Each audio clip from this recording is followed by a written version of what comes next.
And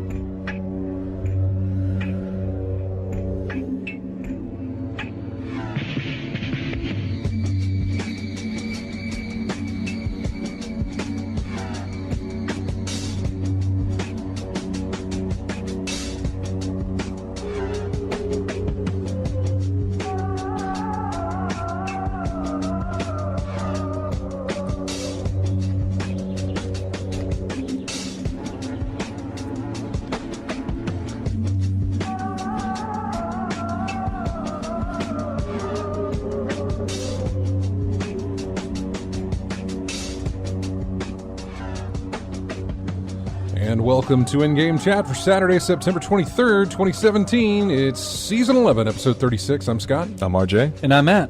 Welcome to the show, everybody. And if you'd like to get in touch with us, our phone number is 334-272-9228 is our number. Check out ingamechat.net for all the links to get in touch with us. You can find us on Twitter at InGameChat as well as on Facebook.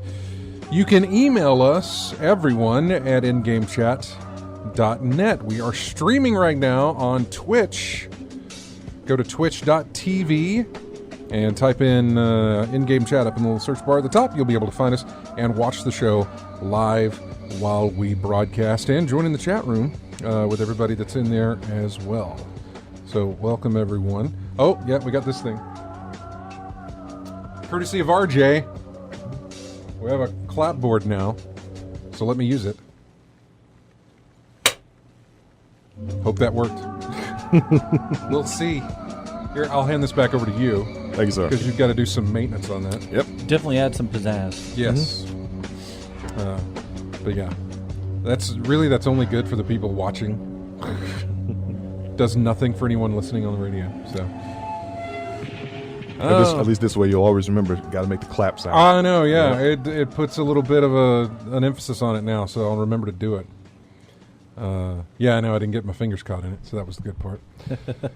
But anyway, welcome to the show, everyone, and we're going to get over some of the news that we've been talking about, some of the games that we've been playing, all that great stuff, and your phone calls, 334-272-9228.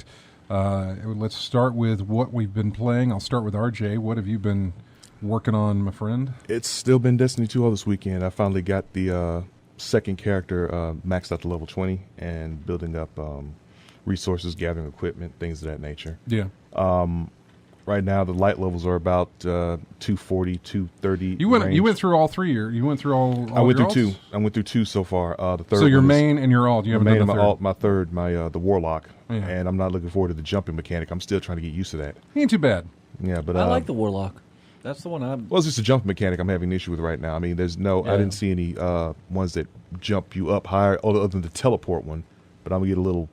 Sorry, it seems like I have to aim at the area I want to teleport to instead of focusing on where I want to land. I have to just teleport and guess. And I don't use teleport too much for my guys. Mm-hmm. I've never been fond of the teleport. Mm-hmm. Yeah, never been fond of it. But I have no problem with the jumping for my warlock. But he's the guy I started out with. He's the one I first played. So obviously I've gotten it set into me. Playing somebody like the Titan or the Hunter, it's like, oh, jumping's a little weird. I won't say jumping. Look, I know that the warlock jump is bad. I know it is. Okay. Everybody knows that the warlock jump is the worst. If you've got jumping things to deal with, the warlock jump is the worst. They've said that plenty of times. I've experienced many of times whenever I've been playing with James through some of these things where the platforms appear and disappear and you've got to jump through and that sort of thing. It's a horrible, horrible jump. But and the other two jumps, yes, they are better. But I have gotten used to the jump that the warlock gives you. Mm-hmm. And haven't really had too much of a problem with it. Yeah, like I said, it was just something I have to get used to. Like I said, I've never played with any class other than Titan. I've never played with any other class, so this is the first time doing Hunter and Warlock. So just a lot of things I'm just going to have to get used to. Still finding items here and there. The main reason I was playing a lot of was to try to get this mission where it has to unlock an exotic engram. unfortunately, I've been playing with some Which folks mission online. was that? You doing the Rat King quest? Well, no, I don't know what the Rat King quest is. It's one where you have to unlock 5 legendary Ingrams, and then take out some enemies with a certain weapon, and then unlock 1 exotic Ingram for the Cryptarch. For the weapon? I don't know. I think it's in my weapon slot for energy weapon. Do you know what the name of the mission is that you keep doing, or that you started the mission with? Do you know what the name of that is? I don't know what the name of it is. I'll just know all I know is the requirements. Where'd you pick it up at? Do you remember where? It was when I got to the tower and talked to the Cryptarch Rahal. Yeah. Oh, he gave it to you? He gave you a mission? It was like a mission, like you do this and do these things, get this, and then do this. Do this. Like I've done the other things. Now I'm just stuck on getting that. Yeah, I'm trying to figure out. Trying to figure out what it is you're working on there, so to see where you're going with it. Yeah. I've only done the one exotic mission that gives you the Mida multi-tool, which is a scout rifle that goes in your prime slot. Okay. James said something about the having to need like 4 or 5 scout rifles or something. That's for that particular mission. You will get that if you do the once you've done the story. Each planet that you visit has a mission that is unlocked there for you to play through. Mm-hmm. And the one on the EDZ, if you do that, it leads you to... Once you finish that mission up, you get the Mida mini tool, which goes into your secondary slot. I know it's an energy weapon, whatever, I'm putting it in a secondary slot. Okay. So it's a secondary slot. And then when you go to the gunsmith, he's like, oh, hey, you got a Mida mini tool. Here's what you need to do. And it gives you a thing of like, hey, go out and... I need you to dismantle blue or purple scout rifles. Okay, I already got that in storage. 5 of them. Okay, 5, yeah, I think I got at least 4 in my my storage. He wants you to dismantle at least 5 blue or purple or a mix of the two scout rifles. Once you do that, then you have to do a certain amount of, I think, headshots with the mini tool. I think it's like critical shots. Okay. Yeah, I think it's like 50 critical shots with the head tool or the mini tool. So it's like Banshee when you were testing weapons for him in the first one. Yeah, okay. And that's so you'll do that, and once you go through that step, then you've got to get kills while airborne. Sounds rough, but here's the catch. Unless they patch this out, airborne just means you off the ground. Yeah. Go stand on a box. Go stand on a car. Just don't stand on the ground. Mm-hmm. That counts. Okay. That's a nice little walk around. Little tip for you, because all I did was, as a warlock, I get some abilities that let me hover while aiming. Mm-hmm. And so I had that equipped, plus an exotic chest piece that let me also hover while getting headshots. Mm-hmm. And so I had all that equipped, and I was jumping up, and I was hitting drags, trying to one-shot them, because that would not only keep me in the air, it would actually give me more ammo to kill. You just had to kill them. You didn't have to do headshots. You just had to take people down while you were airborne. And so I was doing that and had to do it like 50 times. It was annoying.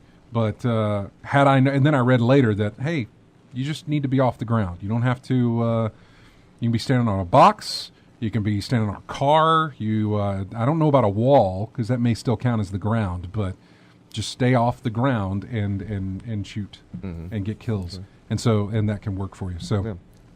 Just when you do get that quest later, and Matt, when you get that quest for PC, just know that you can do that for that one. Once you've done that, you will be awarded with the Mida multi-tool, which I got awarded at like 285 or something like that, really high level, which was great. I finally got out of my flat line of being in the 270s or whatever. Yeah, I was in the from 265 to 280. It's a drudge.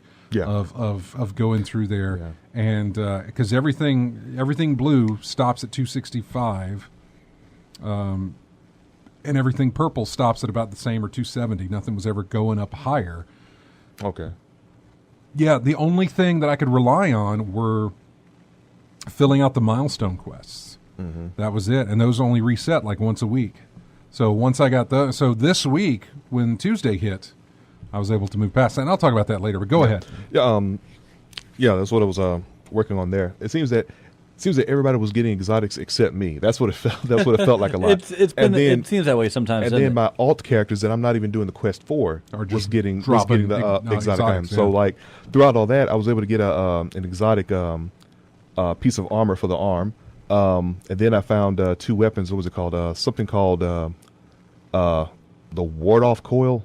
Yeah, I think I found that for my alt character, and then I found another one. It was a scary moment too because when I decrypted it, the game crashed and said you have been disconnected from the servers. Oh, so did you get the weapon or not? Yeah, I got it. I got it. I got something called Skyburner's Oath. Yeah, that popped up in there. You got some good stuff, man. You got some good stuff. That ward-off coil. I will tell you, in a public event. So do you understand how public events work this time, right? Yeah. Public events take place. They're normal unless you do certain things during the public event quest, which will turn it into a heroic. Yeah.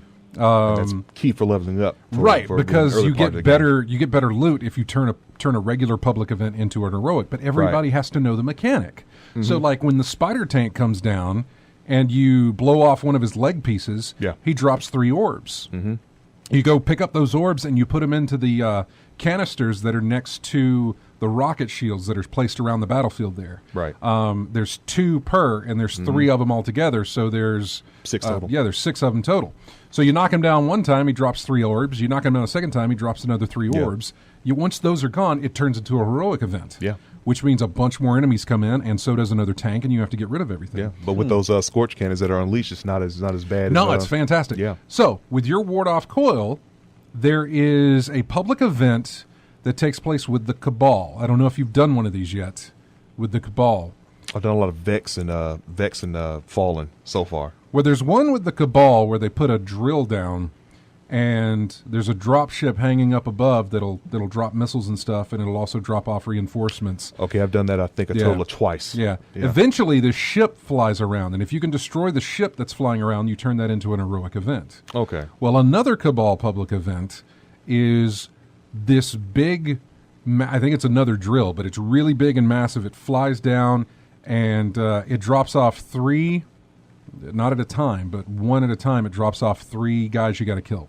Okay. When you kill them, you'll see a little thing that pops up on your screen that says evacuate, and you need to get out from the bubble that this drill is in, because that's when the exhaust hits and the rockets hit, and it'll burn you and it'll kill you. Okay. Well, during this period, vents on that thing open up, and you've got to shoot them. And if you can shoot 3 vents, if you can take out all 3 vents, there's one on the very top, there's one in the middle, and there's one very low to the ground. Are these ones related to the ones in the story near the end? Those spinning vents that you got to take out? The ones that take multiple shots? I don't remember the end of the damn game. You had to get on top of the Almighty, and there were these 3 vents that was preventing it from overheating. And then you have to take your take that Cabal excavator and then shoot them, and then the spinning blades that I think you may. Yeah, I think so. Something like that. Okay. But you'll see them because they come bright orange whenever they open up. They're closed. They're like closed with a grate or anything, but then they open up bright orange, and you're supposed to shoot those. Mm-hmm. So your ward-off coil is a one-shot for those things. Nice. So instead of, normally the way this happens is it drops off the enemy, we kill it, and then it says evacuate, and we spend our time all shooting at the same thing up there so we can take it out. Mm-hmm. Once it's taken out, we get out of there, otherwise we're about to die. And then the next guy pops out. You take him out, and then the next one opens up, you shoot that. Then the next guy pops out, you take him out, and you shoot the bottom one, and then boom, you've turned it into an heroic event. Ward-off coil, you can do it in one go. Okay. Ward-off coil, the first time you knock it out, you can take out the top vent, the middle vent, the bottom vent, one shot. Well, 3 shots, but you know what I'm saying. It only takes 1 to destroy, and you can start your heroic event early. So that's one of the benefits that I've found with the ward-off coil. There probably are other, but that's one of the better benefits of that weapon.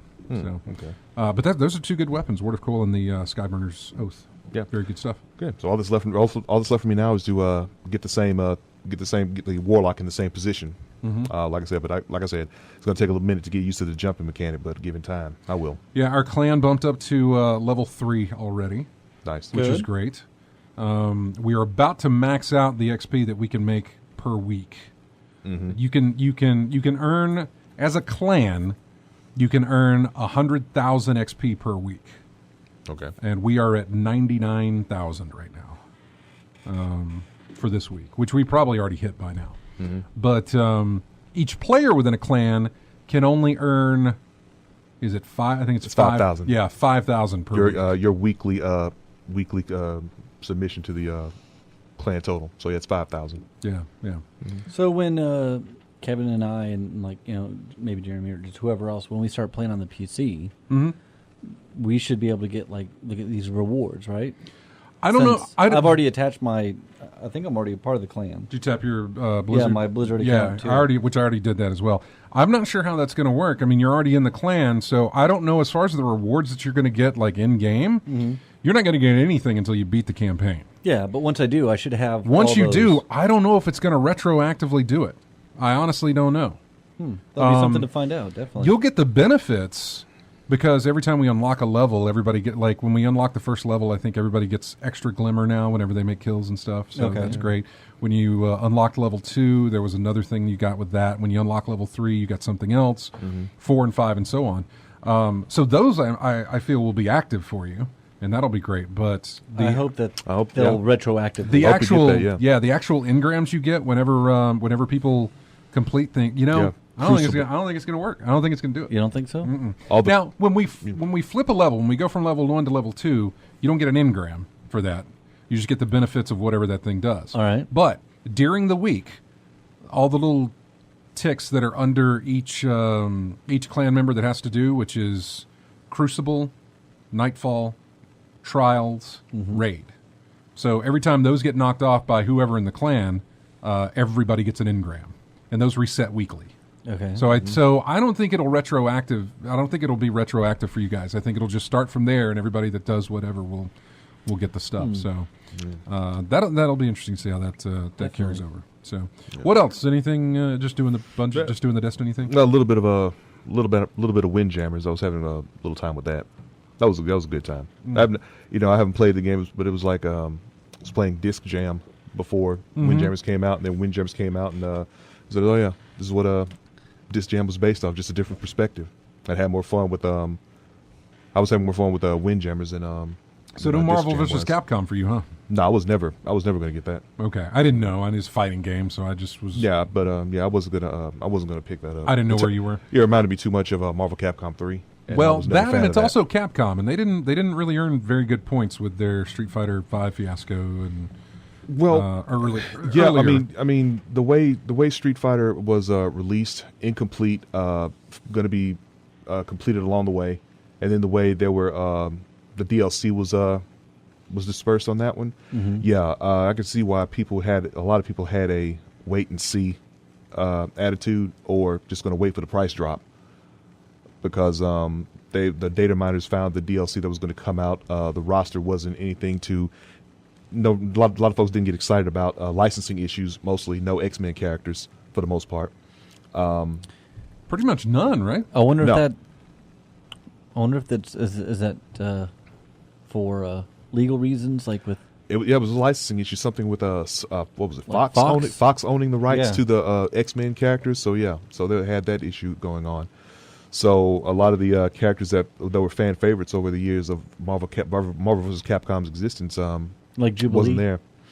No, she was a cis character for the most of my knowledge. But like folks like Magneto, like one with wasn't there, and then Peter Rojas, Combo Fiend, made that now infamous statement about characters just being functions more than anything else. Well, like this character does the same thing Magneto does, so it should be okay. I mean, yeah, that's for some, but for some people, no, we wanted Magneto. Yeah, I mean, Nova's a nice character, good, fine, but we wanted Magneto. Yeah. There's a difference. So yeah, we wanted him instead of them. So we have that going on. So yeah, I think people are just going to wait and see. But we'll see what the numbers say later on. Yeah. Okay. Let's see. For me, I did more Destiny. You know what? I played Destiny 2 one day this week. The drop begins, I suppose.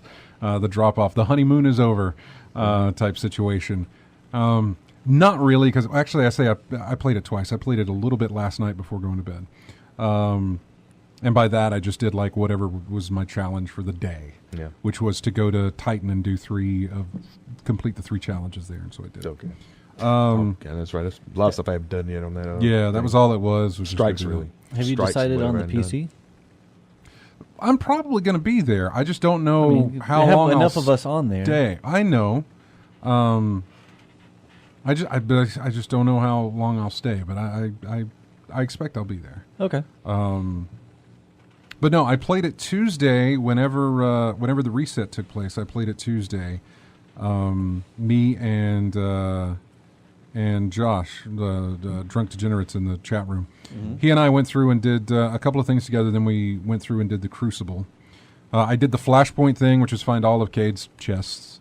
That was a random one for me. I just did a mission on a Titan or something, and they just said Flashpoint complete. I wasn't aware I was doing. I don't know what I was doing. I was like, you have a Flashpoint. I was like, what? Wait, what? Yeah. Every time it resets and there's a flashpoint, and the flashpoint is focused on one particular planet. Okay. And it rotates. And on that planet, you've got to go do certain things. I guess it was Titan because that. It was Titan this week. Okay, yeah. I guess because that I was doing that heroic mission with the Fallen Armory. The one we were talking about earlier. I was doing that over and over and over again, trying to hope for a legendary, exotic, but it didn't fall. So I guess every week it resets. There's a flashpoint. You'll see these on the director screen, L2, I guess. L2 on the map screen? Yeah. Okay, you'll see all this stuff that you're supposed to go and do. You go get the treasure maps from Cade, and that'll show where all his chests are on that thing. Wrap that up. You usually can get a legendary, or you can get a legendary and exotic out of those chests. Sometimes two, usually at least one. Okay. Out of doing those chest runs. And once you get those cleared, they're gone for the week, and then it resets the next week. So, I mean, I did my Flashpoint, and I did my Crucible thing, which is the Call to Arms. The Call to Arms is go into the Crucible, and it's pretty much play about 10 matches. I know, you've got to get 100%. It says win. It says win battles in the Crucible, and it's supposed to be, how many players you take out. But I noticed, I know I wasn't killing 10 people per round, but I noticed a 10% increase every time I played. And so I figure it's probably you got to just do 10 rounds of Crucible. And then you're done with that. So I did that. I did the Flashpoint. I got everything done on Tuesday with my only character that I have right now. And then I was done. I had no intention of doing the Nightfall. I don't have any intention of doing the raid. And Trials doesn't start until the weekend, but you need 4 players to do that. And it is not matchmaking in Trials. You got to come in with 4 players to go. Okay. So get your fire team together, yeah. Right, you got to get a fire team together to go do Trials, which is something I haven't done. I do want to do it. Excuse me. The change this year is that the Trials from last year, which is an elimination tournament type thing, once you're killed in the round, you don't revive unless somebody can revive you. So it's an elimination thing. Last year, Trials worked the same way. It was open from Friday until the reset, but it was level based. So your light level mattered. Yeah. Everything you were carrying mattered. They took that restriction out this year, or this for Destiny 2. Light level does not matter. So everybody is on a level playing field when you get, as far as gear, as far as the damage that you take from everybody else, it's all the same. Now the weapons still have perks, still have the effects are still there. The effects are still there. So if you got a high impact scout rifle, then it's going to have everything is just not level as far as the weapons are concerned. But the light level, everybody's protection, everybody's the same. So it's a level playing field, which is why I'd like to actually get in there and try some of it. Yeah, I think I recall I think I said last time how garbage I am at Crucible. That's just not my not my thing, man. But I could have swore that there was some like the levels that were of the players in there. It varied heavily. Like there's a bunch of 20s, and then occasionally you see a 9 running around in there. Because Crucible doesn't care what your gear is. Yeah, all that matters is the weapons that you have and how good you are at PvP. Yeah, that's all that matters in the Crucible. Now Iron Banner comes around for 1 week. That's different. Light level matters. Everything matters when Iron Banner rolls around. So we say. I have no idea if that's going to be the case because they haven't done an Iron Banner yet. So I don't know if that's going to carry over from last year or not. I feel likely that it will, but who knows? They may have something else in store. Yeah. In fact, they do have something else in store. It's called the Faction Wars, and we'll talk about that later on in the show about what that's going to bring. I promise you it's not an all Destiny podcast. It's not. We're going over what we played right now. He happened to play Destiny. I played Destiny 2 nights. Tuesday on the reset, last night before bed. That is it. Those are the only times I played Destiny this week. Last night, Danger Zone got a major patch. Was it visual? In a sense. Okay. So by visual is they put in more explosions. They kind of added more. So now whenever you touch a car, it just basically blows up. Nice. Pinto. There's more damage that can be done to your car. You will lose your hood. You will lose the doors. You'll lose all 4 tires. And it looks scraped up a lot better now and everything else. So they've redone that. I swear they've increased. They've decreased load times, but I can't be certain because I didn't. It's been forever since I played it. Right. But they put up a roadmap of what they're going to be releasing, because beginning in October, Xbox One is getting the game. Okay. And they're getting a massive amount of exclusive new levels. Some of them outdoor. Timed exclusive, or It is a timed exclusive. Okay, Everybody good. else will get everything in December. So October to December, we won't have anything. But once December rolls around, PC and PS4 will get those updates as well. They're just doing a lot of work on that game and putting out a lot more stuff for it, more maps, more cars to play with. Not just the standard default car. They have a lot more cars to play with, or will by the time it's over with. All this tells me is that things are going good for them, which I'm grateful for, because I want them to do more stuff, because I think they can do better than what Danger Zone does, and I think they can do more of what Danger Zone does, and include racing and that sort of thing. So I played that, and then I picked up a new game last night called Heat Signature. ah, yes. Yeah, I had seen a trailer for this thing. I don't know, about 2 weeks ago, and it was the same guy who did, was it Gunpoint? Mm-hmm. Is that the name of the game? Yeah. Yeah. It's the same. It's a one man developer for the most part. He's got other people who do some art assets and things like that, music and stuff. But as far as developing the game, it's just the one guy. And Heat Signature is a lot of fun. Let me try to describe it. See if you can find a trailer for it and post it in the chat room, because that'll be better than any description I can give you.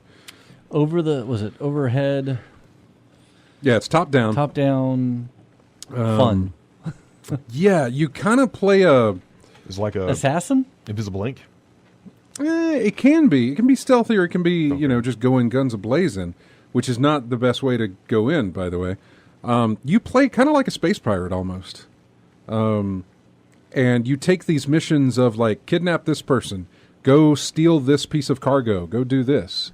So you accept the missions while earning money so that you can upgrade things and pay for more help, I guess, or more people to be on your team, stuff like that. But so you get in your pod, as it's called, and it looks like a car from Blade Runner. With the spinner? Huh?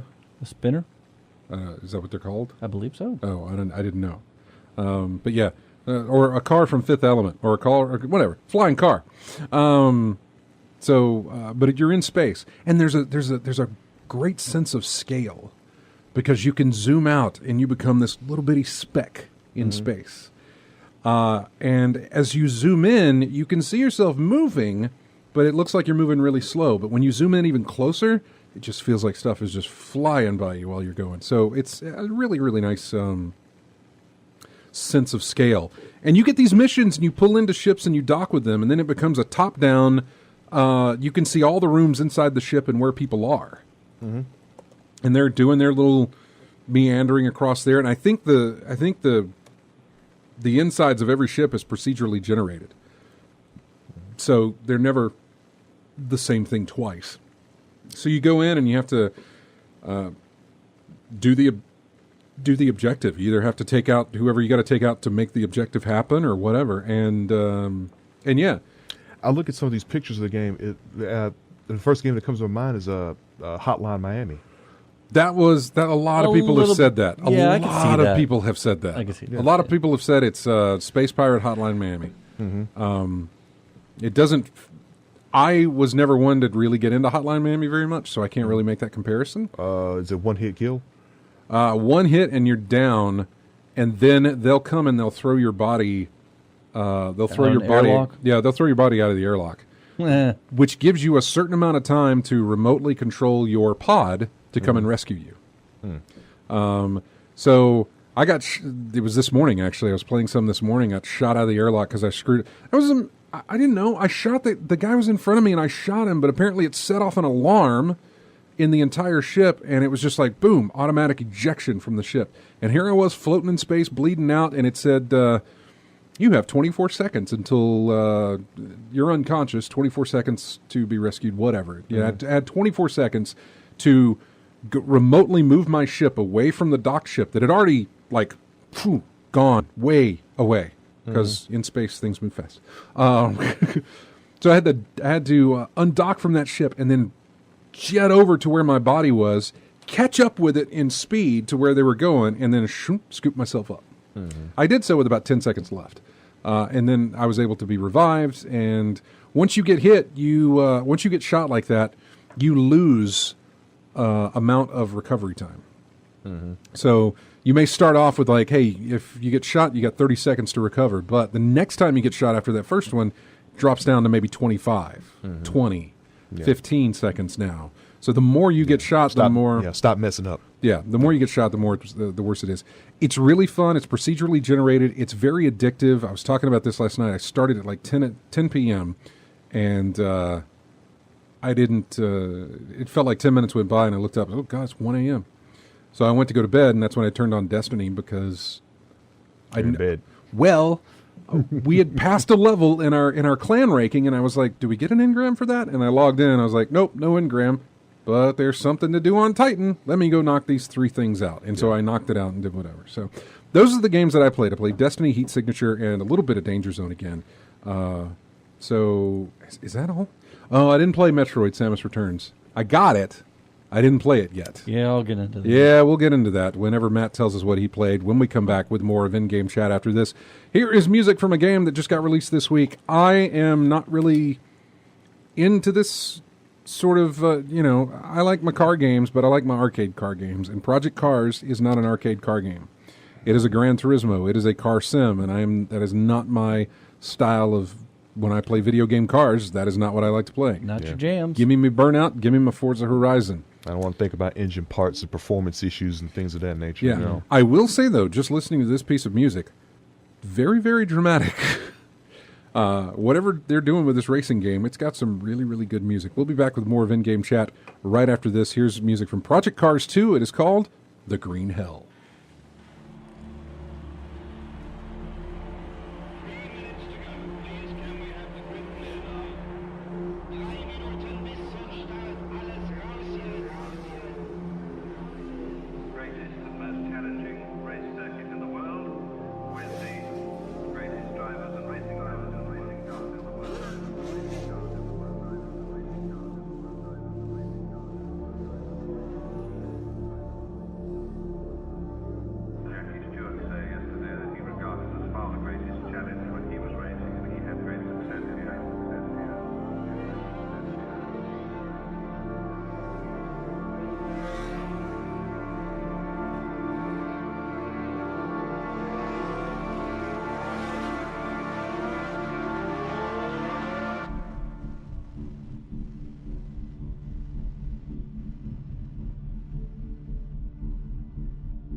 Welcome back to In-Game Chat.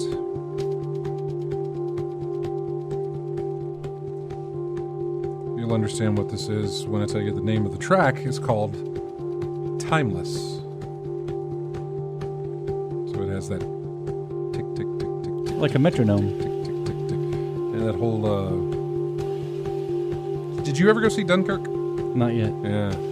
Score for that is very... I'd expect nothing but tick, tick, tick. awesome. Yeah, very much like this. This is from Life is Strange. The sequel? I couldn't find music from the sequel, so I grabbed this one original. from the first one. I need to play that. There's a couple of games like that where I can't find music from the game that basically just released. Oh, so you get the original? And so I go back to the first one. Like, another one that released this week was Steamworld Dig 2. Okay. Couldn't find any music on it, so I went and grabbed Steamworld Dig, some music from there. So, Not even off of YouTube? yeah, no, I couldn't find it there. Yeah, I couldn't even find music for Heat Signature either. So, I'll try and go. But these are all like really newly released titles, so some of them won't have music released. I'll grab this in a second. You tell us, Matt, what you've been playing. Okay. I've been playing. I tried to play Metroid: Samus Returns. Okay. Guess what the key word in that is? Oh, hey, Nate. Tried. Yes. So what happened to you? My 3DS is acting up, Oh. which is really annoying. The buttons aren't really working. I have to basically really hard press the button. Contacts are messed up then? I don't know, something. But you have to basically just hammer it down. Just punch the buttons literally. And even then it's there, just yeah. meh. So it's for a game especially like Metroid where you're going to be doing wall jumping and a lot of button pressing and stuff like that. Right. It's just not working.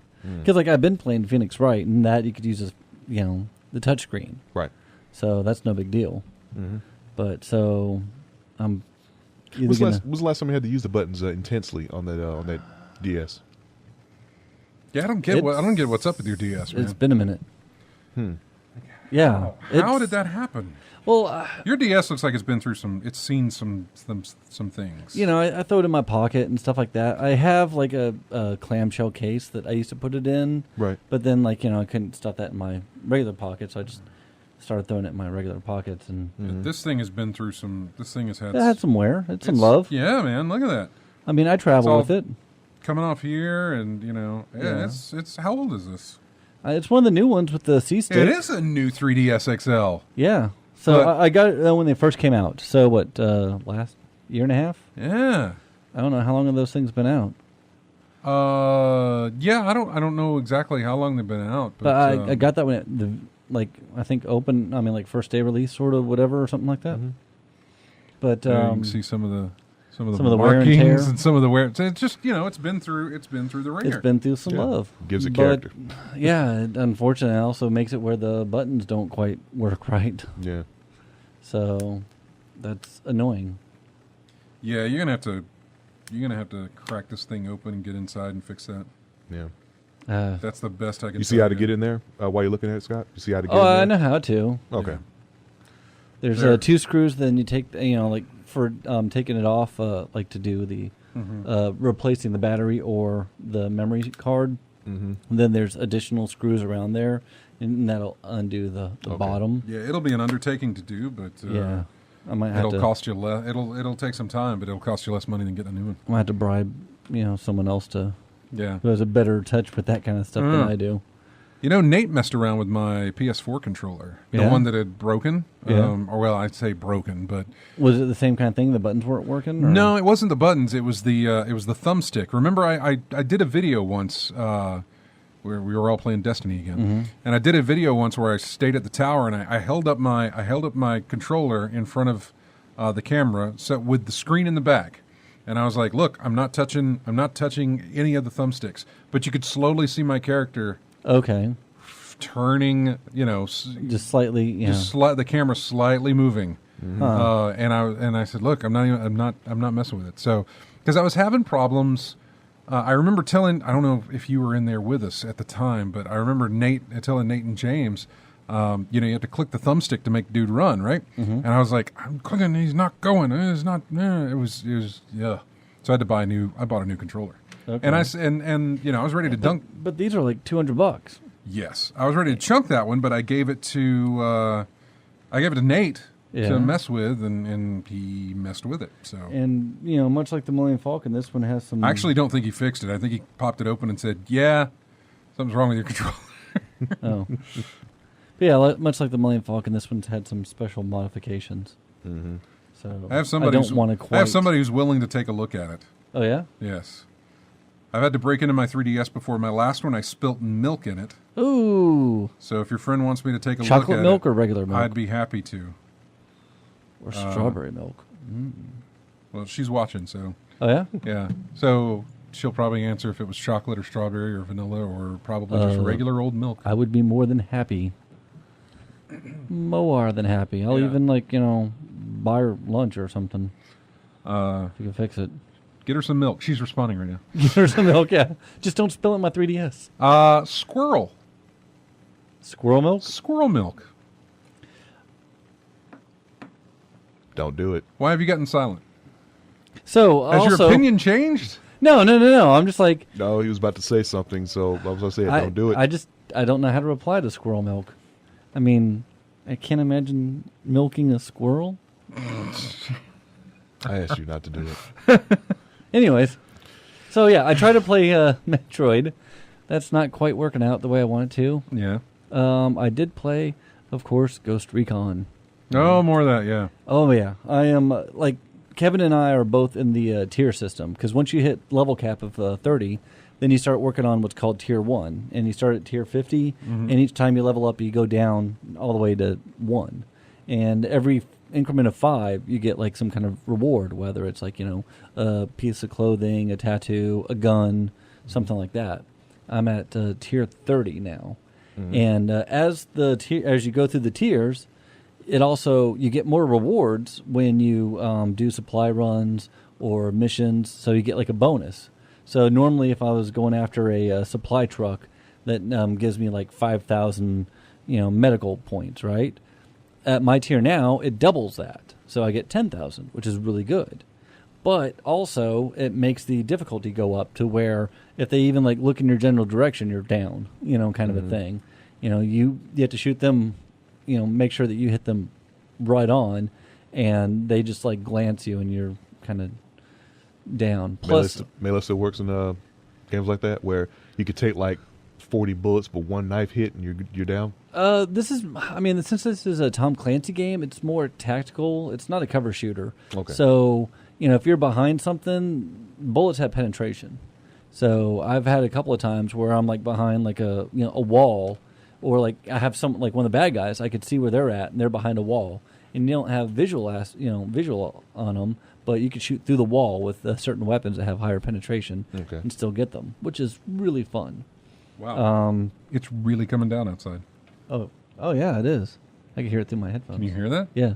I'm glad I have my top up. Yeah. But one of the also things, so it increases the difficulty.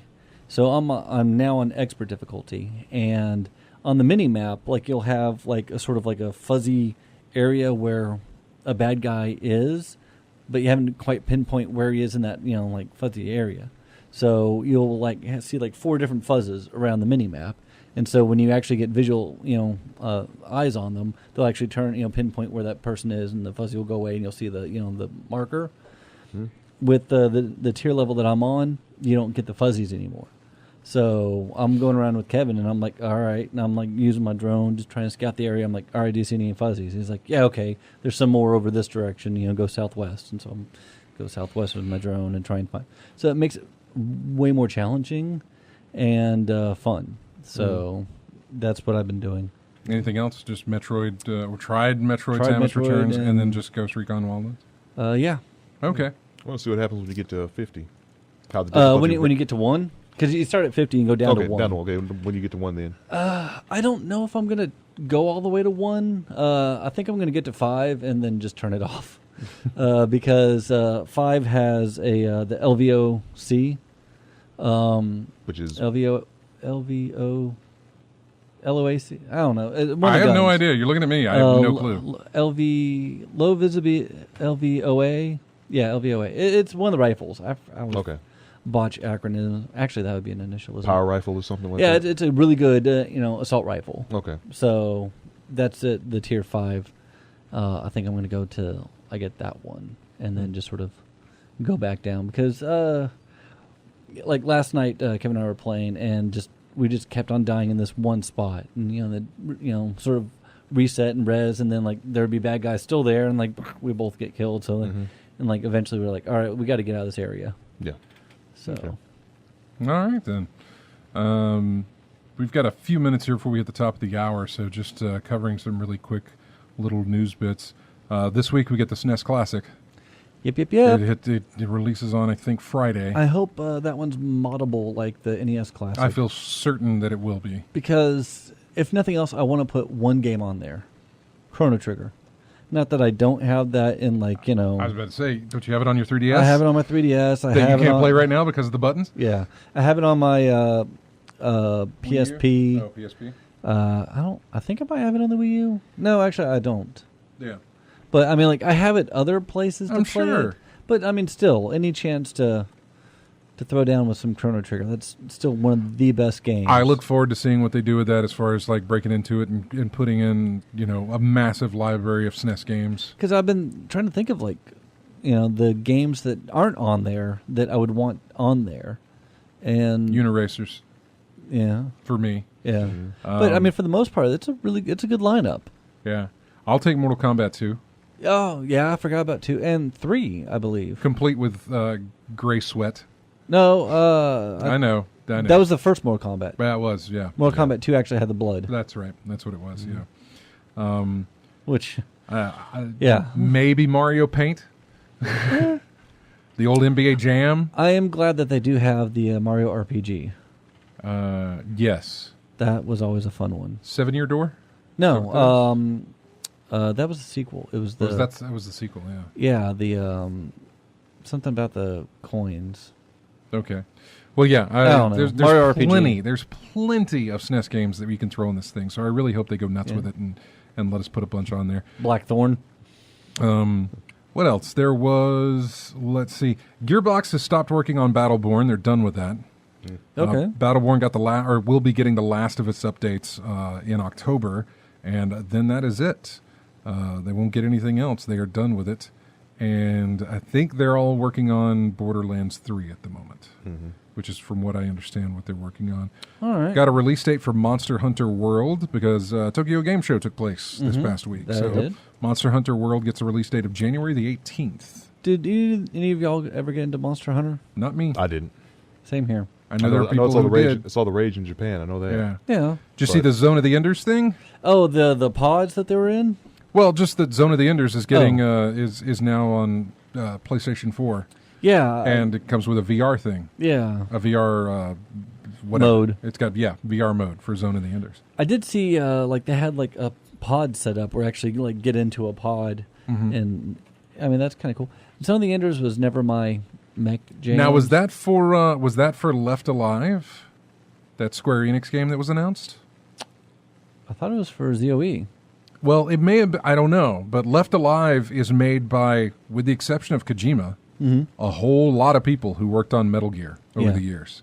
And there's a game called Left Alive that involves mechs and people, and it's in the Front Mission universe, which I'm not familiar with. Yeah. So I remember that was an old PS2 games. yeah, it takes place in the Front Mission universe, which I am not at all familiar with. I was, for my mechs, I always went more towards BattleTech. The bigger, slower, heavier mechs than the nimble, like Gundam or Zone of the Enders, or Yeah. Although Robotech, I guess, would be the closest I'd get to, like that style of quick mech. Lethal Migraine says that Battleborn is 100 times better than Overwatch. Poor Gearbox, they finally do something right and gamers ignore them. If you do something right and gamers ignore you, are you doing something right at all? If it doesn't make sales, where did you mess up? And I'm not saying that they didn't. I understand that timing is everything, and if you released a game like Battleborn, but then World's worst timing, really. But then Overwatch releases, and that's going to get the brunt of the coverage. and the popularity contest is going to be won with Overwatch. I don't know. I never played Overwatch, and I only played Battleborn at events like PAX and E3. And I'll play a little of it. The little bit of Battleborn that I played felt like, Overwatch wasn't out at the time. It felt like Borderlands scenery, aesthetic, but with like group play mechanics. Yeah. But I didn't relate it to Destiny. I don't know what I related it to. But you were all in an open world and you were moving as a group. And by a group, I mean a big group, not just Borderlands like here's 4 people or 2 people or 3, ever how many you could play with. But a lot more people that you could play with in Battleborn. Yeah, team-based shooter with a Borderlands aesthetic. Yeah, that's pretty good. Massively Borderlands aesthetic. But It was like they weren't even kidding with what it looked like. But when it comes to the advertising and the push made for it, I mean, Blizzard hands down, man. And the sales did not. The sales reflected that. It was it did horrible in the sales. So anyway, we got to take a break. When we come back, we will talk about the faction wars for Destiny. It's a real quick hit, but it's something that's just sort of a disappointment there. And we'll go over something that was posted in. I saw a Facebook post before we started the show today, and it's kind of an age-old question, and we'll get to that coming up in the next hour. So here's music now from, again, I ran out of new games to find music for, so I just went into my library to be like, what do I have? In fact, I went straight to my Steam update page, and I was looking at what updated. Danger Zone has no music, but there was another game that I had that got updated called The Crow's Eye. I don't know what it is. I have no idea. I have the game, it got updated, so I'm thinking, whatever this is, all right. I've got it apparently installed. I think it's some kind of puzzle game. Because I know, if I know me, and I do, it'd be a puzzler. It's going to be a puzzle game of some type. But this is called The Crow's Eye. The track is called And All Is Lost. By the way, all the tracks in The Crow's Eye told a story. Oh, when you just go down the track list? Yeah, when you go down the track list, like track number 1 is This Is Where, and then track 2 is I Took My Life, and then 3 is, and then it tells this whole story in the track listing for the songs. Let's see, The Crow's Eye is a first-person puzzle adventure in which you would use your wits to escape the abandoned medical university of Crowswood. Yep. There you go. Puzzle game with a little bit of spook. Mm-hmm. So, yeah, anyway, we'll be back with more of In-Game Chat right after this.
Welcome back to In-Game Chat. Music here from a new game, Raiders of the Broken Planet. I'm digging this song. The main theme for this. Huh? You want to hit the video? Oh, yeah. Thank you. Yeah. I always forget that. I don't always. Most of the time. I forget. Anyway, welcome back to the show. An update, the squirrel milk thing, it was a rescue project. Rescued a squirrel back to health with a bottle of squirrel milk for the squirrel. Okay. It wasn't milk from a squirrel. She wasn't drinking the squirrel milk. Right, yeah. Says she used to do phone repair, and if he's been sliding it in and out of his pocket, there's a good chance of lint over time getting caught up in the cracks. So that could be it. Hopefully save you some money here on buying a whole new 3DS XL. Is she local? And having to go, yeah. All right, yeah. And having to go through what we had to go through to make our 3DSs do what our 3DSs do. Yeah, it was so much easier on the Wii U. Yeah. But yeah. That was... It was a miracle to me. I look at it now, and I'm glad I don't ever have to do that again. I don't ever want to have to do that again. Yeah, that's what I'm thinking. Yeah, exactly. Go through that process again. Because everything was like, is it working now? Mm-hmm. Oh, my God, it works. I hope I never have to do this again. Yep. I even had to update the custom firmware on the thing, and I was like, I'm really nervous about this, and it went through fine. It went through fine. Yeah, it went through fine. So, yeah. Wink, wink, nudge, nudge. Yeah, exactly. Welcome back to the show. So, we got more calls actually. Let's go to the phones real quick, and we'll talk to Chris very quick. Hey, Chris. What's going on? Hey, man. What's going on with you, buddy? Not much. Been playing more of Yeast or YSA. I keep thinking you said yeast. I was like, all right. That's how you pronounce the game as East, like E-E-S-E or... I know, but I think you have a T on the... it sounds like you have a T on the end of I it. just call it YS. That's easier. Yeah. I've been playing yeast. That's why I own a bakery. Why? It's from your wave. Yeah. Anyway, so playing that, and what else?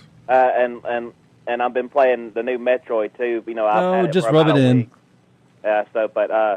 I wish they had also made it where you could get it on the new Nintendo system on the Switch. On the Switch, yeah. Yeah, because the button, the R button, the shoulder button controls for the free aim and then use selecting the missiles. Mm-hmm. After a while, it just wears my hands out. I guess it's I've got an extra large too, but I don't know. I just get it just wears my hands out after a while. I haven't jumped into the game yet, so I'm not yet sure. I don't yet know how it's going to play for me or how I feel about it or anything like that. I haven't started. I have it. I picked up the amiibos too for that game. The Samus amiibo and the Metroid amiibo. The Metroid amiibo is squishy. Yeah, They're downgrading Really? on the materials now. I want that. yeah. Huh? Are they downgrading on materials or No. It's just to simulate because the Metroid thing is a blobby. The Metroid thing. It's the alien. Okay, I never played Metroid. A big Okay. blob with tentacles on it. Just type in Metroid and you'll see. Now you'll see the game title, but it'll probably show you the alien creature too. Okay. That is called a Metroid, which is where they get the name from. Okay. But it's kind of bulbous and brainy and whatever. It's squishy on the amiibo for it. It's really cool. Talking stress ball level. No, I mean nothing that you're going to sit there and do that over with. But it's got a different texture than all the other ones. Normally it's hard plastic. This is squishy plastic. So yeah.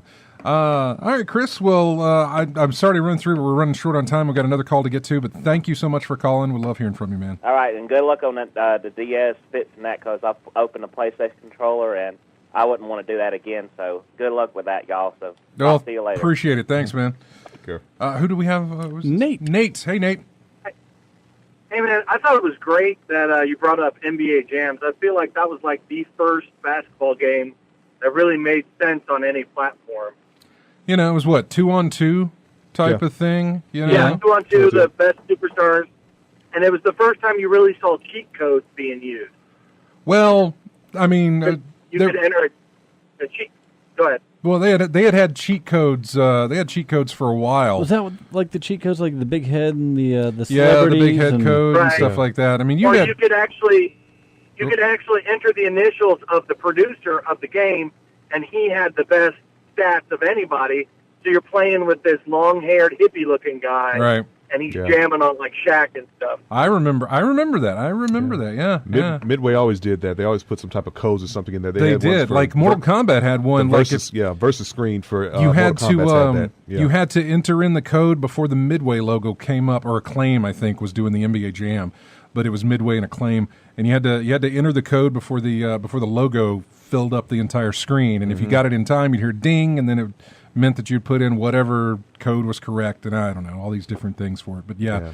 Hey, and hands down for me is Badger milk. You got to have Badger milk, if any kind of milk.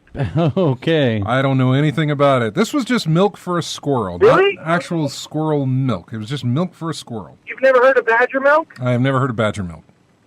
You've got to watch the movie with Rob Schneider. It's called I think it's called The Animal. So already no. Accident. You said Rob Schneider, so already I'm at a no. I mean, I'll do a Deuce Bigelow.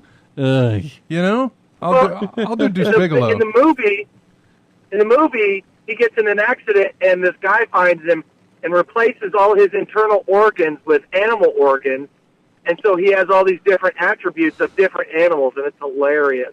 But he Rob thinks Schneider it's because is a carrot. Dirk Deer. It's an old South Park episode. Rob Schneider is a stapler, and he's finding out being a stapler is hard. There's all these things. No, I'm sorry, Nate. I'm sorry.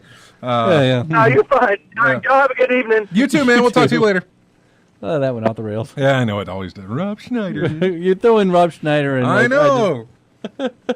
Being a carrot isn't all it's cracked up to be. So the faction wars that are coming to, I know. Yeah, how do you segue out of that, right? The faction wars are coming up for Destiny, and it was this thing where everybody used this to say that because people were getting to they were getting to the end of the thing, and they're like, okay, what do we have next? Well, you got the raid. All right, I did that. What do we have next? You know, there's nothing left for me to do. And there are some people who don't want to do the raid, and so there's like, okay, where's the next thing for us who don't do raids? Where does that come in? And everybody said, hey, man, stop judging the game. You've still got Iron Banner. You've still got the faction wars coming up. You still got all this really cool stuff. So faction wars got announced, and I really kind of wish they'd go back to what they did in the last game instead of doing what they're doing now.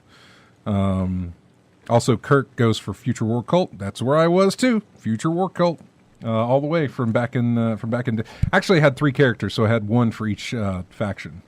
But my main was doing the Future War Cult for a very long time before I started my alts, and so I had repped up Future War Cult very, very high enough to where I got the legendary or the exotic mission to get the exotic Warlock Bond.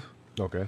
It's the only exotic you can wear with another piece of exotic gear. You can actually have 2 exotics.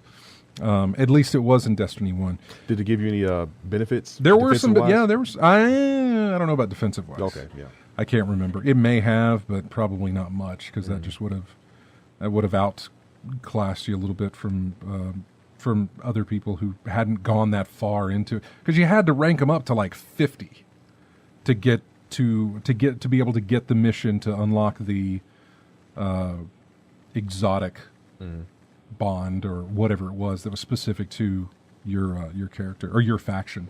Yeah. Anyway, the faction wars are being released, and all it is each week there will be 3 weapons. There'll be tons of stuff available from your faction, whichever one you choose to represent out in the field.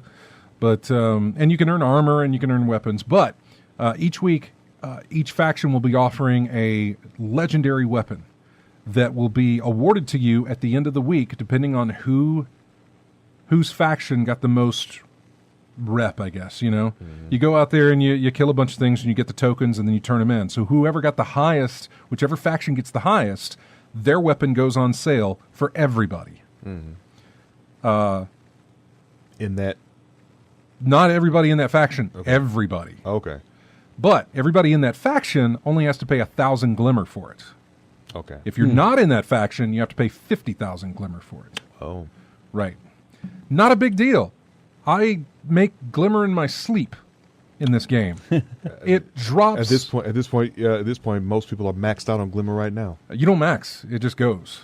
Okay. But seriously. Well, by max, I mean that number counter ain't going no. Yeah, exactly. You've gone as high as the number counter can go. Yeah. So it's not really that big of a deal. So yeah, I mean, this first iteration that I've seen, I'm not really impressed with it, and I don't.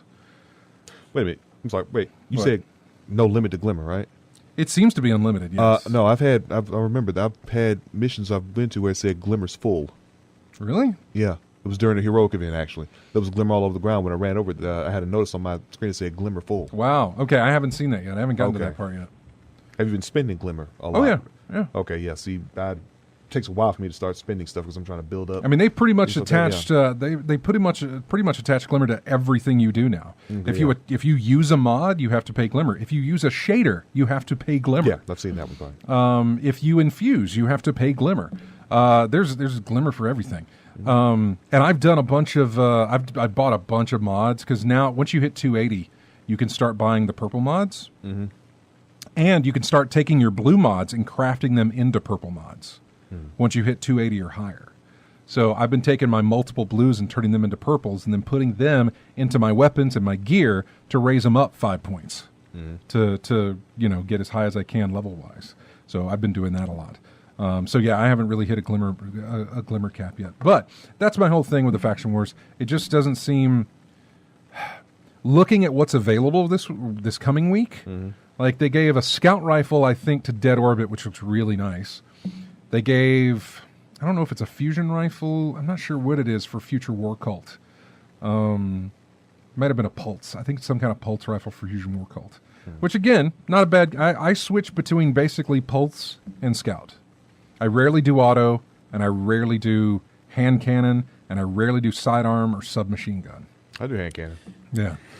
Impact With is just the Hunter, ridiculous on there. I think the hand cannon works well with Hunter. That's what I use the hand cannon with is my my Hunter. Well, the new Monarchy kind of got screwed this week because their weapon on offer is a sidearm, and compared to what else is being offered, like a scout rifle or a pulse rifle, I'm like, no thanks on the sidearm.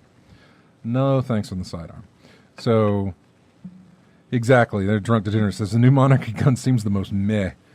Yeah, exactly. So, anyway, those are the Faction Wars. Yeah, it reminds me of what happened with Mortal Kombat XL. They had the faction war type thing. They did, yeah, they did do that. They did something like that. Yeah, basically just got you little banners and icons to put in your player profile, things like that. Yeah. Well, the question that was posed on Facebook before we even started, I thought, hey, that's a good show topic. I think it's one that's been brought up. I think it's an age-old question. Is it who would win between a war of Magneto and Darth Vader? Not at all. It should be. Is it dishonest business for companies to release games that aren't actually ready? Games that need big day one updates or have glitches that take a couple of weeks to fix. All right, so what are your thoughts? I'm going to go with like the whole artist perspective of nothing is ever finished; it's just abandoned. Kind of an idea that there's always something you could do. There's always that little thing. But that used to never be the case.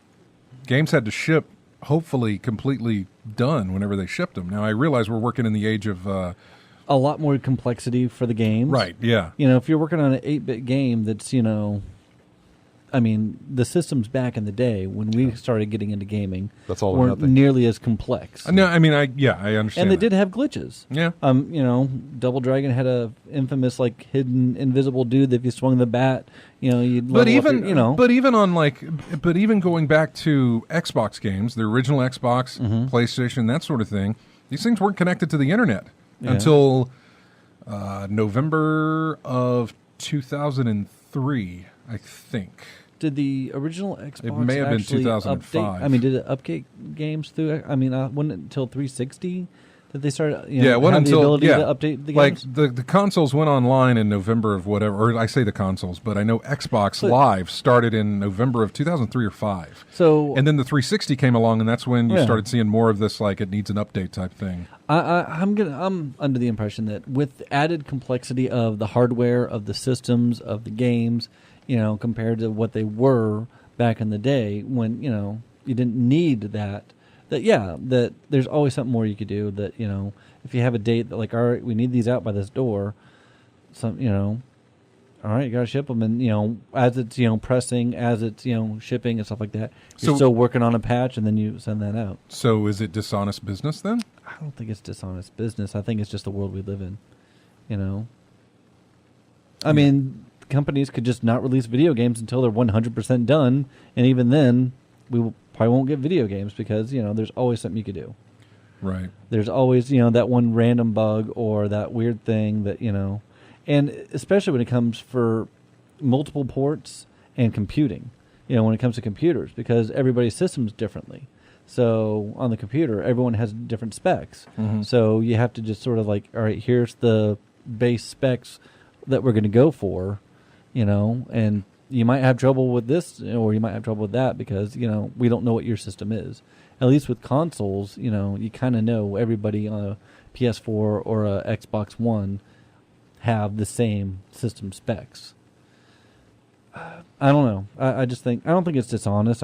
It's an annoyance. I mean, It's I think I agree with you in that case. I don't think it's dishonest either. But we could take a game like Arkham Knight on the PC. Mm-hmm. That was A mess. a massive mess. For you. For me, it wasn't. I had no troubles with it. On PC? Yeah. Majority of people though ran into problems True. with this. I understand there's outliers. Yeah, and I was an outlier apparently. But we talked about this, and we've talked about this before. Is they had what's the word when you let somebody else work on a game?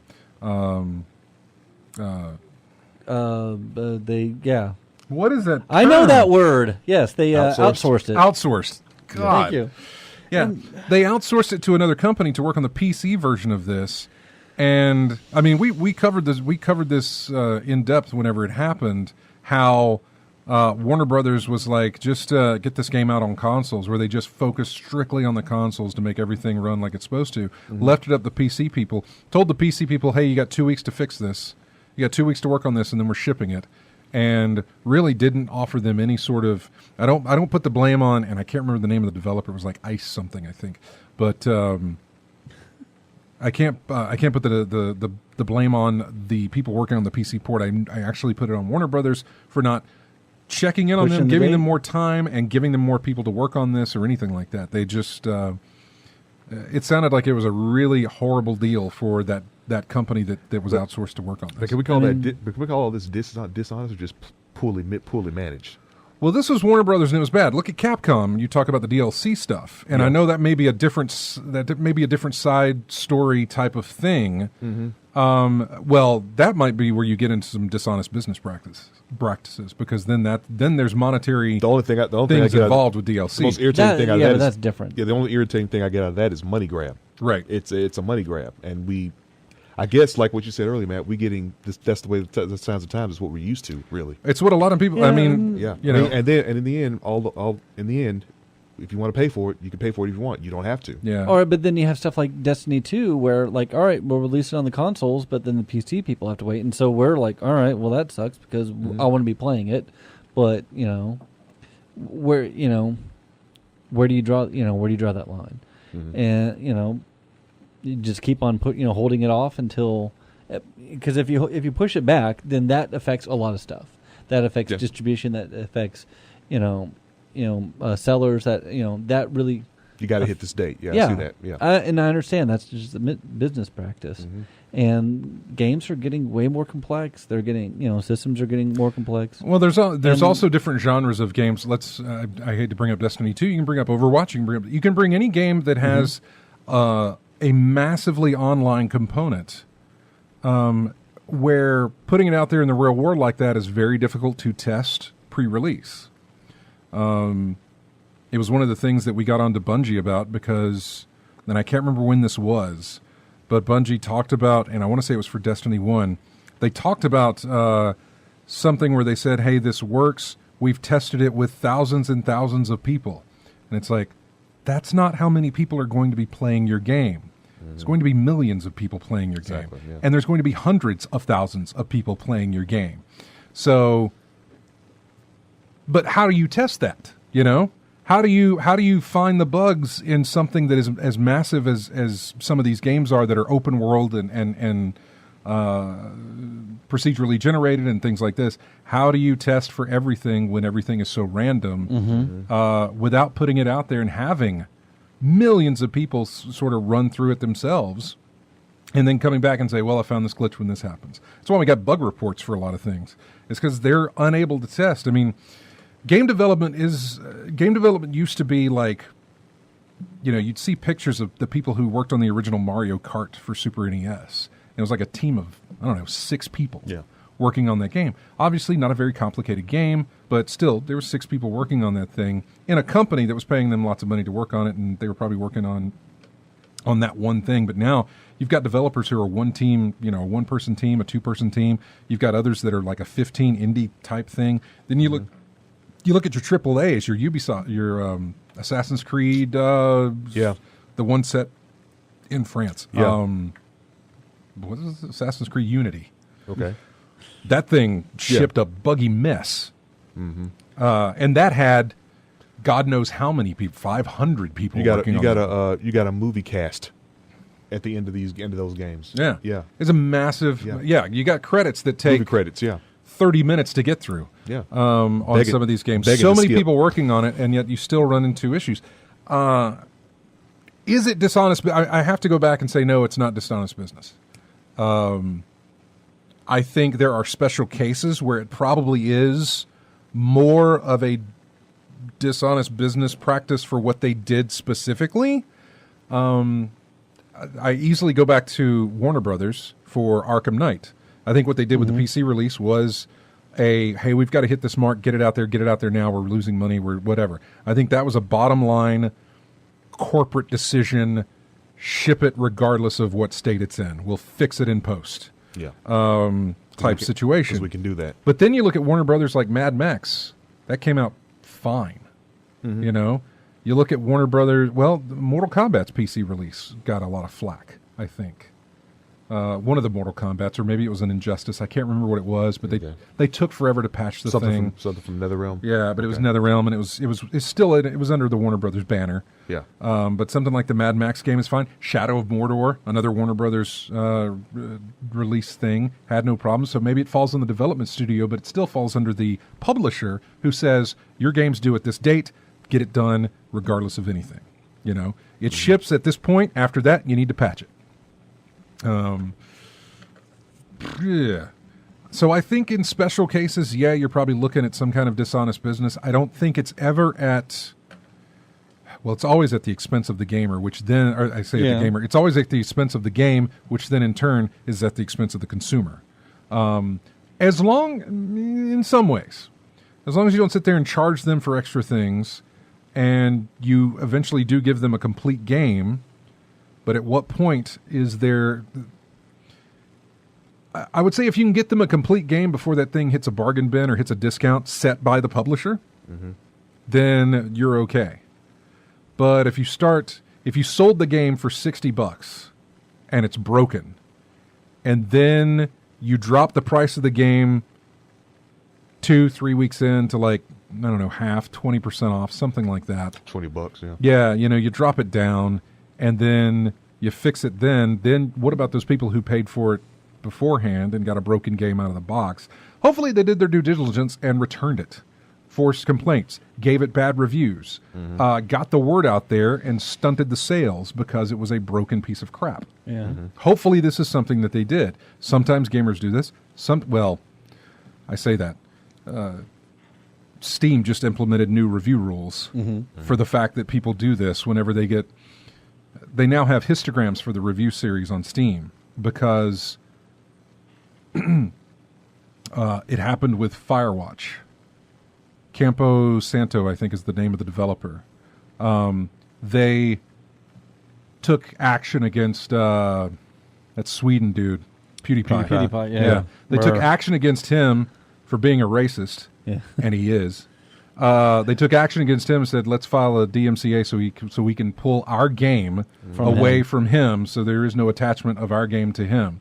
People have waffed back and forth on what's a little bit of constitutional things going on here when you're using DMCA rules because you have a problem with whatever. Even though you gave permission to them beforehand, now you want to pull it away because of political beliefs. That's a tough one. There's a little issue there. But their game got hammered with negative reviews on Steam just because they had gone after the racist, which is exactly what I'll call him now. No, dude, he totally is. Oh, yeah, There completely. are so many examples of that guy just slipping it completely. in there like it's a second language. Yeah. Or not even second language, like it's his first language. Yeah. Oh, Like no. he uses it in everyday talk. It was horrible to see. I've never liked him. But I always yeah. found him annoying, first off, but this just doesn't help. But no, yeah. As I go with Lethal Magnet, another great example of stupid gamers. They made Felix rich. Yeah, true. Well, okay, I get you there because for the most part, nobody. Well, the problem is nobody paid attention to him when he was just coming up, Yeah. and just being the screaming, annoying thing that he was. And it was like, how do people watch this? And then it turned into something, and then it caught on, and whatever. then it He got made a bunch more. of money, and then of course you figured out what he really was. The problem with that is that's where it should have stopped. Once they figured out, once he did the anti-Semitic joke that got him in Yeah. trouble with the Fiverr group or whatever it was, Yeah. that's when everything really should have halted and stopped, except it didn't. Gamers still supported him. Gamers still, and I'm not saying everybody, Yeah, no. but a large majority of his fan base stuck with him through it. Well, I mean, like Jacob Paul, I think that's the guy. He and his brother still have a huge fan base, and they're just a bunch of. I don't know who that is. Which They're one like is this one? they're Vibe. You know, they were on Vibe. Wasn't that 6 second Vine? They're Vine. like- yeah, they were Vine stars, and they're just annoying. They're Is just it game related? What is it? They do a little. They do a little bit with games, but it's more like practical jokes and just stupid. Oh, prank stuff. I hate Yeah. that stuff too. Same here. As long as if it's set I up, am that's not- fine. But for the most part, it's not. I am not that generation. Oh man. Showing my. Ugh. Anyways, yes. Yeah, I agree. It's, So, yeah, but I don't as know if long it's as- dishonest, it's just annoyance. As long as word gets out there that this game is broken, wait for a sale or wait for it to get fixed.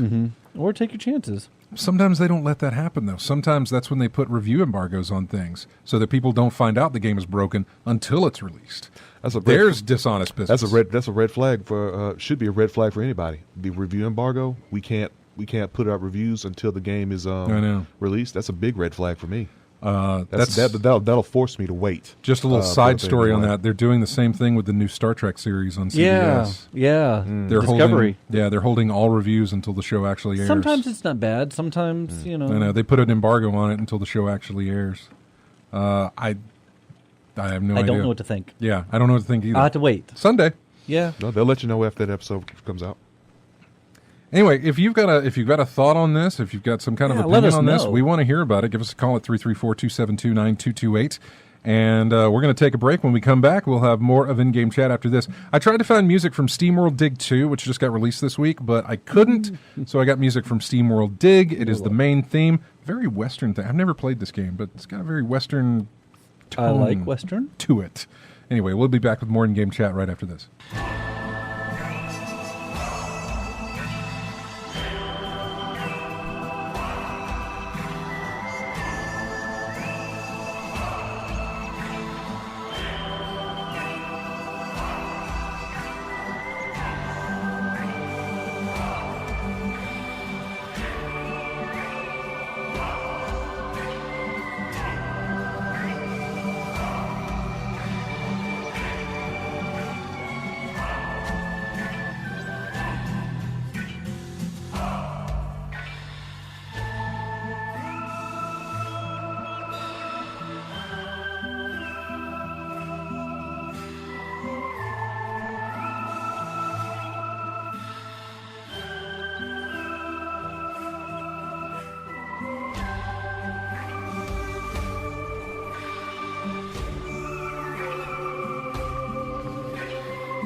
And welcome back to In-Game Chat. This is music from Dishonored, Death of the Outsider, which came out DLC for 2. It's not DLC, Oh, it's not. standalone. It's the standalone. That's right. Yeah. It's the It's DLC in my mind. it's the expandalone. Expandalone, yes. Yeah, that's what that's called. So, what would that Uncharted? What was it? A Lost Legacy? Lost Legacy. Would you call that DLC or standalone? I would call it an expandalone. Yeah, Expandalone? because I Okay. mean, it is a Yeah. continuation of 4, correct? Yeah. Just with different characters, it sort of takes place there. Yeah. Where, yeah. I mean, And it was also yeah. on. It was also for $30. It wasn't a regular price Yeah. game. $30 or $40, I think. It wasn't regularly At what priced. point? At what point do you get too big for DLC? But it's not quite a full experience. Well, then really. you go into corporate shenanigans, because then they can Okay. look at something and say, look, if you just expand this a little bit, stretch it out a little bit, add a segment in here where it takes a little bit longer. we could add, instead of 20, we could add, yeah, 40. We could sell this thing as a proper release and get more people in it. Yeah. That sort of thing. Yeah, So who knows? yeah, there's that could differences have gone the dishonest type. Yeah. Yeah. Okay. Rogue Shadowpuff in the chat room says, will Microsoft or Sony allow for refunds for digital games that come out very glitchy? Microsoft already has a refund thing in place. They did not prior. I think it was around E3 or something when they announced, hey, we're doing a refund plan. It works in a lot of the ways that Steam works, Okay. where you've got a certain amount of time before you can claim a refund on it. Obviously, you can't abuse the system. You do it too many times, and they'll kind of flag you down for it. But As well they should. yeah. Sony, though, hasn't implemented anything like that, with the exception of, I remembered one specific game, and I thought it was Mighty Number 9 at first, but it wasn't. Right. It was No Man's Sky. They issued that for No Man's Sky because that was another. There you go. There's your example of possibly dishonest business. But that started. But that wouldn't necessarily just because they didn't finish it or they were dishonest from the get go. Right. That started with like all the hype ahead of time, which Yeah. which part of that falls on gamers, but part of that, most of it, I think, falls on the developer who was giving these interviews, They're promising so much more than what giving they us all can these, deliver. giving us all this. At least Arkham Knight, as buggy as it was for you, Feeding and us all other these people, lines, yeah. that was That dude was pretty even- much what they said. Dude was it even hitting the late night circuit, wasn't he? The Oh, late yeah. night talk show circuit. Oh, yeah. It was talking big. about He was No on Man's Sky. Colbert. Yeah, all he over was the place. talking about No Man's Sky, and then it got released, and everybody figured out exactly what we were getting with this, and people were pissed. Yep. Oh, they were mad. And so Sony did that thing where they're like, "Hey, you can take a refund for this." They had very limited, they had very strict restrictions on it, as to who could apply for one. And so yeah, they haven't gotten to the point of what Steam can do, and they haven't gotten to the point of what you can do retail wise, Okay. where you can take a game back. Like I can return a game, I can take a game back to Like Best Buy. Yeah. And just do a trade-in right there. I won't get full price back on the game, but they do most returns like this. But I'm part of that Gamers Club thing. It gives me some extra money on top of the return, bringing down this. The way it works is if I take in a game to return it recently that I'm getting top value for, then the next game I purchase with the credit that I got from that game really only cost me about $3, $3 to $4. Difference. But you got to keep doing that over and over with to really turn it into like a $4 rental system. Yeah.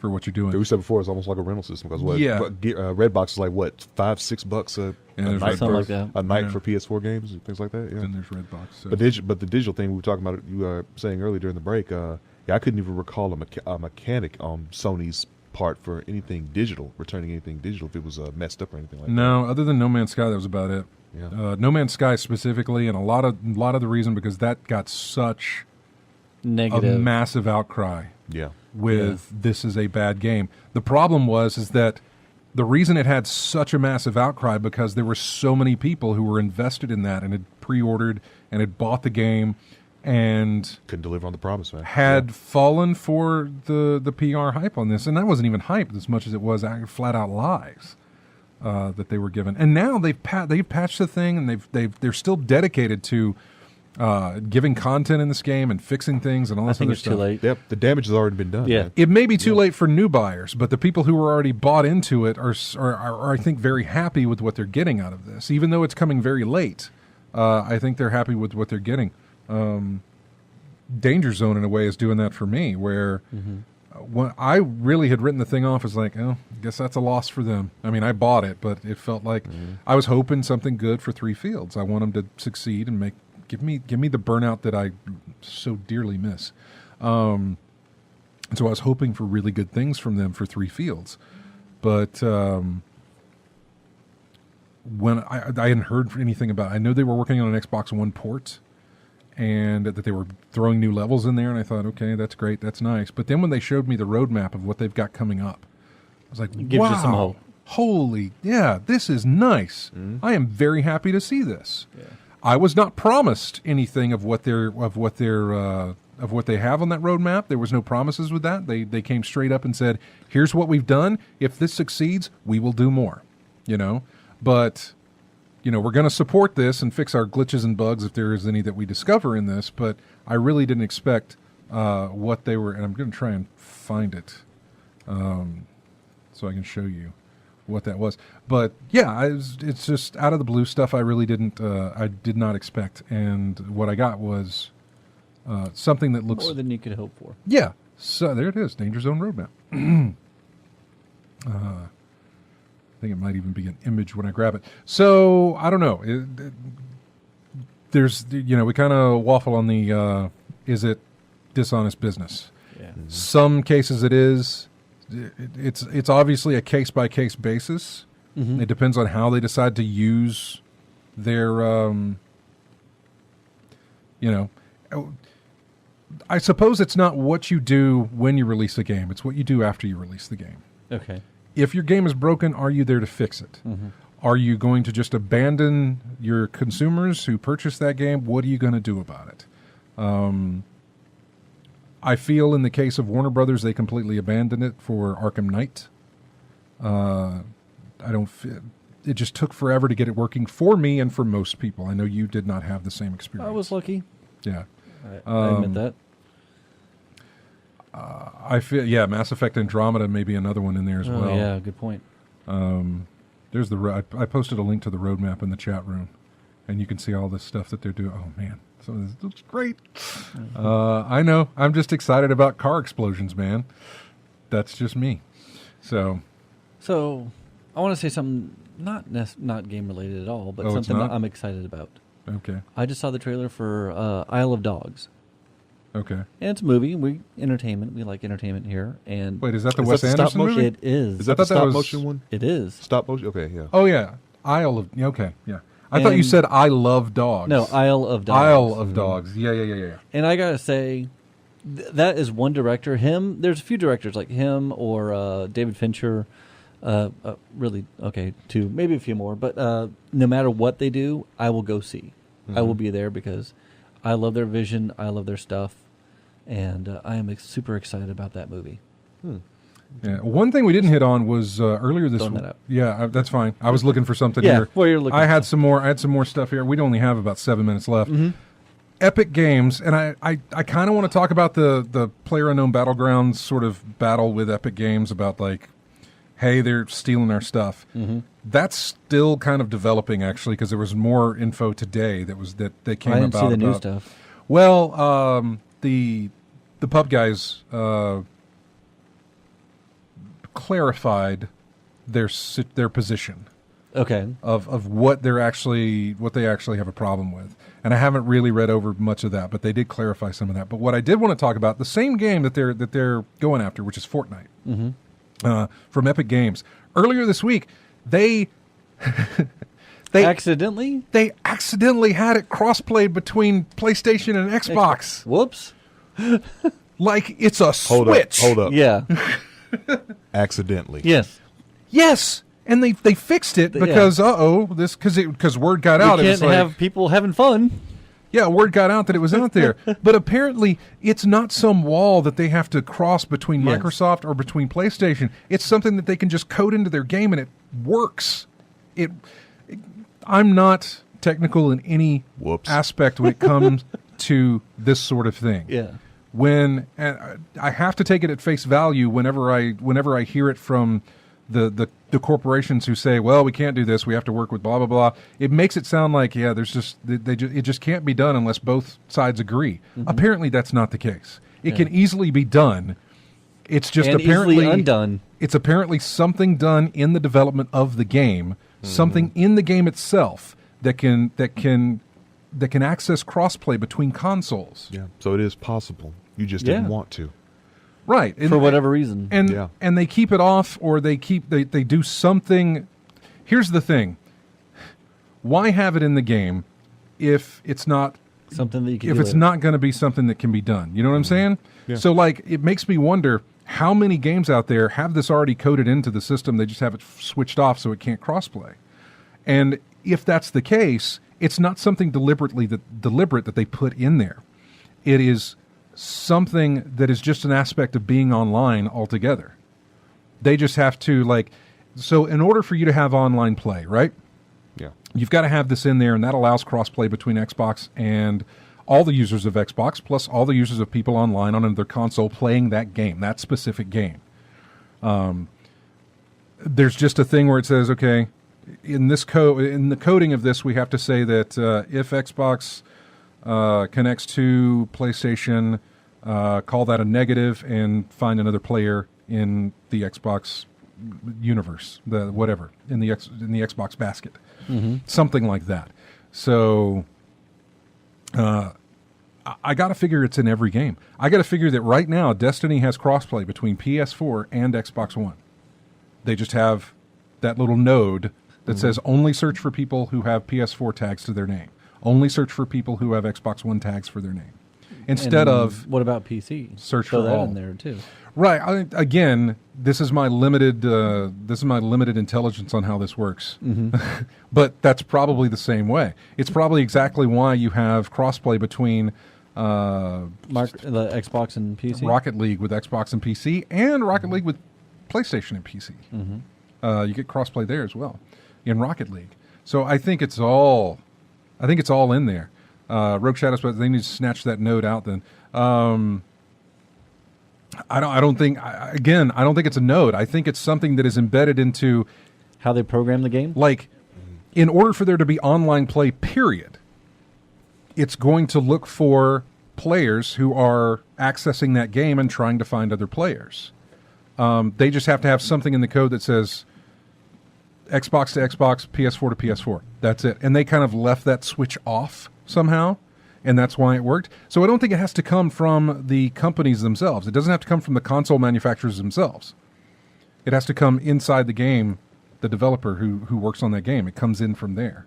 So it's in. I think it's intrinsically in every game. It's kind of like the virus for Walking Dead. We're all carrying it. It just doesn't happen until we die. Right, exactly. So it's in every online game. It just doesn't get turned on until the developer can turn it on. It has nothing to do with Sony or Microsoft. Probably. Maybe. I don't know. Yeah. We got to go. But it's interesting. Yeah, it is. Oh yeah, opens up a whole bunch of possibilities now. Yep. Yeah. I want to thank everybody for joining us. I'm going to start the music already here. Okay. Thanks, everybody, for joining us in the chat room, as well as everybody listening on the stream and on the radio. Thanks for everybody who grabs us each week from iTunes or however you get our show for later use. We do appreciate it. Head on over to ingamechat.net and join us on Twitter, Facebook, our forums at colonyofgamers.com. You can join us on subscribe to our YouTube page. You can subscribe to our Twitch page if you're watching us right now. If you're on Steam, join our Steam group. If you're on PS4, join our group there. If you're playing Destiny 2, join our clan. We'd love to have you. And we're on Xbox with a group there as well. So thanks, everybody who shows up every single week for this. Thanks you so much, everybody in the chat room. Lethal Migraine, I know you complain about everything, but we're still glad to see you every single week when you show up. We are. We'll see you guys next Saturday. Have a great one. Here's music from Marvel vs. Capcom Infinite.